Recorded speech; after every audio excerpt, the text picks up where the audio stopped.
15 વર્ષથી પાલેજમાં જૂના અને જાણીતા computer, laptop, CCTV camera service, printer repairing તેમજ નવા અને જૂના કોમ્પ્યુટર લે-વેચ કરનાર. એડમિશન ફોર્મ તેમજ તમામ સરકારી ફોર્મ ઓનલાઈન ભરી આપવામાં આવશે. ભરૂચ એસઓજી પોલીસે દિલ્હી શૈક્ષણિક બોર્ડ તેમજ આઈટીઆઈની નકલી માર્કશીટ સર્ટિફિકેટ બનાવી વેચાણ કરનાર ઈસમને ઝડપી પાડ્યો. દેશવ્યાપી કૌભાંડનો પર્દાફાશ કર્યો.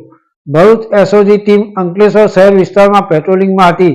દરમિયાન સાથેના પોલીસ કોન્સ્ટેબલ સુરેશભાઈ રામસિંહભાઈ નાઓને તેઓના બાતમીદારથી બાતમી મળી હતી કે જયેશભાઈ પ્રજાપતિ નામનો ઈસમ અંકલેશ્વર હેપ્પી કોમ્પ્લેક્સમાં રોયલ એકેડમી કોમ્પ્યુટર ક્લાસીસ ખાતે ક્લાસીસની આડમાં ગેરકાયદેસર રીતે ધોરણ 10 અને 12 તથા આઈટીઆઈના ડુપ્લિકેટ માર્કશીટ સર્ટિફિકેટ બનાવી આપે છે.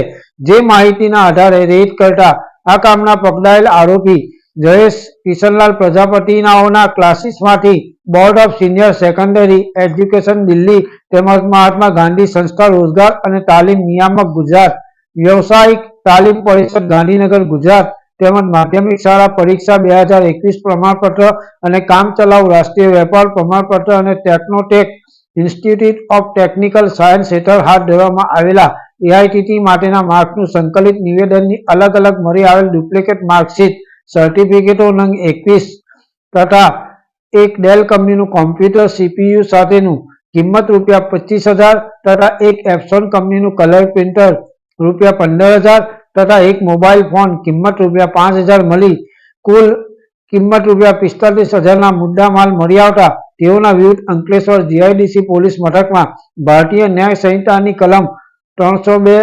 336(2), 338, 336(3), 340(2), 54 મુજબ કાયદેસર ફરિયાદ દાખલ કરી વધુ તપાસ હાથ ધરવામાં આવી છે. પાલેજ ટાઈમ્સ, ભરૂચ.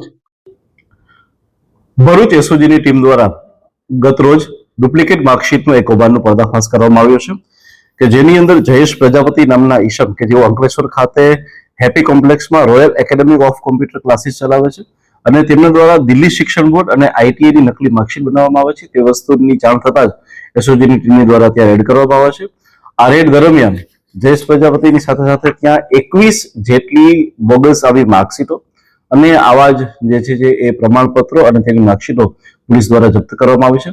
આ સિવાય આ બનાવવા માટે ત્યાં પ્રિન્ટર અને કોમ્પ્યુટરનો ઉપયોગ કરતા હતા તેને પણ પોલીસ દ્વારા જે છે એ પકડવામાં આવ્યું છે. હાલમાં કેસ રજીસ્ટર કરી અને આટલા વર્ષોની દરમિયાન એને કેટલા આવા લોકોને આવી માર્કશીટ આપી છે તે બી એક ઊંડાણપૂર્વકની જાંચ કરવામાં આવશે. હાલમાં જે પ્રાઇમરી ઇન્વેસ્ટિગેશન છે તેમાં ખ્યાલમાં આવ્યું છે કે આવા દરેક વિદ્યાર્થી પાસેથી 15,000 થી લઈ અને 50,000 સુધીની રકમ લઈ અને આવી બોગસ માર્કશીટ અને આવા સર્ટિફિકેટ આપવામાં આવી રહ્યા હતા.